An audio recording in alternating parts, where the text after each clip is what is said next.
සියලුම දෙනාට තෙරුවන් සරණයි. සඳහන් කෙරෙන සංවිධානයේ මගින් 12 වෙනි වරට සංවිධානය කරනු ලබන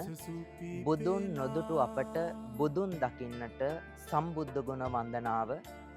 මෙවර සැප්තැම්බර් 19 වන සෙනසුරාදා පස්වරු 4 සිට රුහුණු මාගම්පත්තුවේ මත්තල අංගීරස බුදුගුණ මහා සෑයේදී කාව්‍ය විශාරද පූජ්‍යපාද නොගවැල රාහුල මහා ස්වාමීන්ද්‍රයන්න් වහන්සේගේ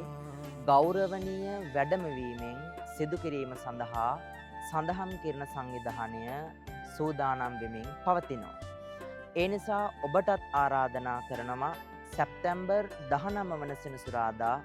බුදුන් නොදුටු අපට බුදුන් දකින්නට සම්බුද්ධ ගුණ වන්දනා ඒ ආගමික වැඩසටහනට සම්බන්ධ වෙලා